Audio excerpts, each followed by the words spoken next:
Hey everybody, welcome back to the channel. Before I jump into this, because this is going to be a little bit of a, I don't know, hopefully a rally call. Sorry, phone vibrate here, let's go. Today's video is brought to us by the USCCA, the United States Concealed Carry Association. Gets you ready for what happens before, during, and after an act of lawful self-defense. It doesn't have to be with a firearm either. You can check them out, and if it doesn't work for you, you can get your money back as well. Also, tomorrow I'll be heading down to their Concealed Carry and Home Defense Expo in Fort Worth, Texas. Come down and check it out if you're in the area. Say hi, and you can learn more at uscca.com/ggexpo. And I look forward to seeing some of y'all there throughout the weekend. Let's go over what happened last night. Now, I'm speaking on the side of the Second Amendment. As a first-issue voter, it was not a good night at all. The perceived red wave was barely a red ripple. And the bigger concern for me, doing what I do, is the amount of anti-gunners that were reelected or elected to office. I'm going to show you, I'll just put it up.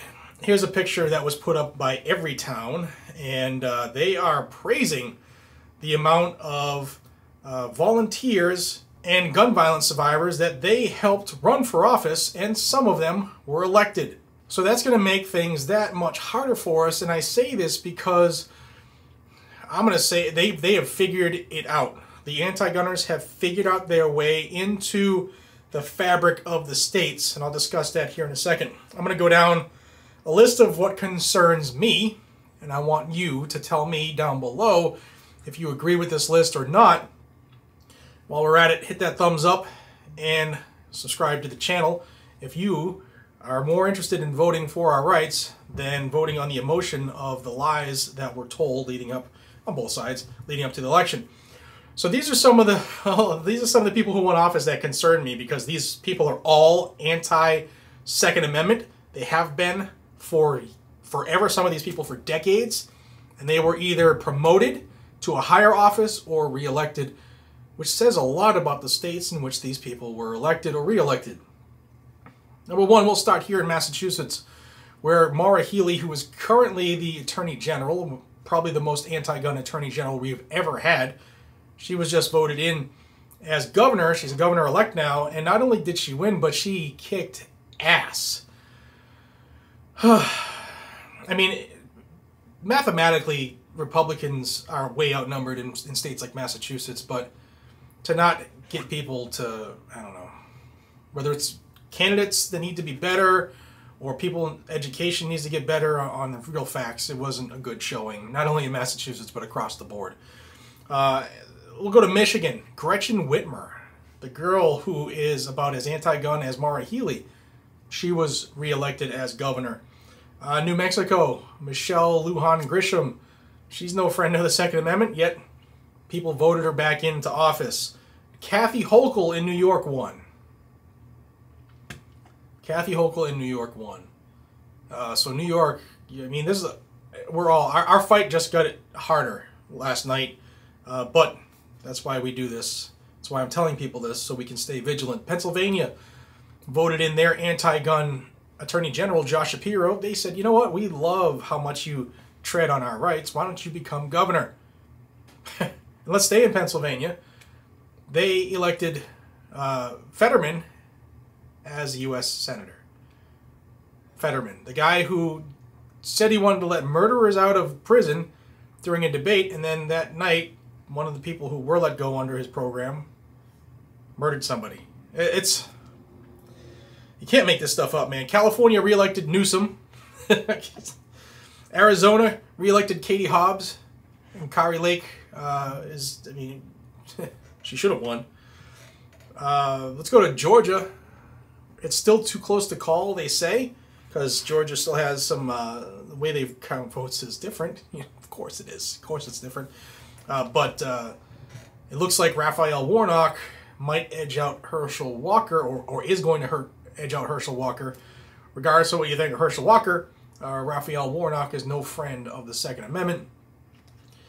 So it doesn't look like either one of those guys got 50%, so that's going to go to a runoff, and comes to a runoff, I think the Democrats will spend every nickel and dime they can to get Warnock reelected to keep that seat. Illinois, the billionaire J.B. Pritzker, anti-gun dude. Let's reelect him. And then what else do we got? Ned Lamont, anti-gun governor in Connecticut. He's re-upped for another term. Maggie Hassan, the anti-gun yes girl for Biden, who's the senator in New Hampshire. She got reelected. Chucky Schumer got reelected in New York in the Senate. Some good things. We did have a couple of good things. Of course, Ron DeSantis destroyed his opponent, Mr. Christ, down in Florida.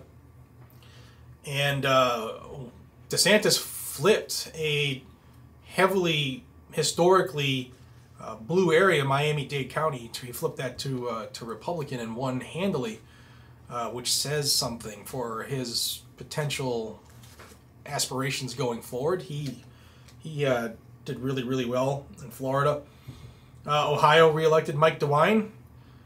Is it because he finally caved and got constitutional carry signed? Probably. And then in Georgia, Brian Kemp won re-election over Stacey Abrams, and it was close, closer than it needed to be. But again, another state where a governor brought in constitutional carry and probably helped him win his re-election. So that's some concerning stuff. And then I have a question for you, and I really want you to think about this. I want you to consider it and dig deep in your thought maker. If you look across the board, and if you look at this with a 10,000 foot view, okay, I don't want people to jump and say, "Arr!" I want everybody to listen and think. 10,000 foot view. It would appear, if you study this stuff and you pay attention, it would appear that Donald Trump cost some people the election in some states, people that he backed, because it brought out people who don't like Donald Trump, and it cost the candidates who might have done better without his endorsement. Just my observation. You guys and gals, let me know what you think down below. But with that said, the 2024 presidential election cycle is just about to begin, and I think that even though we know Donald Trump is coming out on Tuesday with an announcement that's going to make everybody happy, I believe I know he's going to say he's going to run for president, but I don't think, if you're looking at strategy, again, 10,000 foot view, I don't think the GOP party would want him or should want him to run. I think DeSantis is the person, if they have any hope in making any change. And let me know what you think down below. Now, I am not a Trumpster. There are going to be people who don't watch my channel or who are newer to my channel and don't remember all the videos I did saying how bad Donald Trump was when it came to the Second Amendment. So before you start saying, I am not a Trumpster. I am not even a registered Republican. I am not a Democrat. I am an independent. I am a constitutionalist. But yeah, go back and look at some of the Donald Trump videos. I've lost a lot of subscribers because I told the truth about Donald Trump when it comes to the Second Amendment. And I want to know what you think down below about last night, about this election. I will give you two more things real quick. The good thing is that Iowa, they passed their constitutional amendment, which put the right to keep and bear arms and strict scrutiny around that in their constitution. So yay for that, for Iowa. Stealing that line from my friend John Lovell.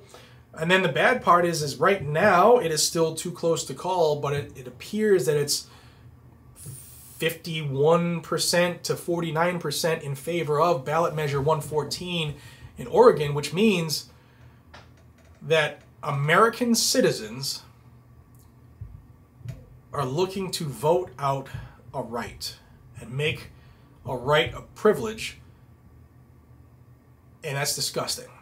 Also, speaking of the Oregon measure 114, even David Hogg is rejoicing about this, and this is what I meant when I said they figured it out. Look at this. We know that throughout U.S. history, change rarely comes from the federal government. Most often, it comes from states and local governments, and this is an example of everyday people using their state government and working together to create a safer community to stop this violence before it touches them too. And Hogg has been putting this on his socials for a little bit, that he has figured it out and not putting as much pressure and money into the federal races and candidates, that they're going to start going more to the local and state, and that way they can affect more infringements, if you will. And he's right. And like, if you look at all the stuff that we're fighting on a national level right now, where are they originating? In the states. New York's Concealed Carry Improvement Act, assault weapon bans. This is all state level stuff, and they've figured it out. It's a way to get their people in so they can get these unconstitutional things voted on. And this is a period where we really, really need to remain vigilant. And yeah, it's just disappointing. It's been a disappointing night, but that's where we are in this country. Let me know what you guys and gals think down below. It was a long night. I was up very late watching a lot of this stuff. I got like 3 hours of sleep, and just wanted to sit down and have this talk with you as I enjoy my Blackout coffee. Oh, we got another hurricane bearing down on us at Blackout Coffee. So support those who support you. Sale's still going on. blackoutcoffee.com/GNG. Hopefully this one doesn't affect our area as much as the other one did, Ian, because Ian kicked that area's butt. But this one's coming East Coast to West Coast, so pray for us down in Florida. And until we see each other again, be safe, stay vigilant, and carry a gun to keep you, your friends, your family, your community safe. Don't forget, if you're going to be down at the Expo, the USCCA Expo in Fort Worth this weekend, come say hi. And always refuel with the best coffee there is. I'll see you in the next one, y'all. Take care.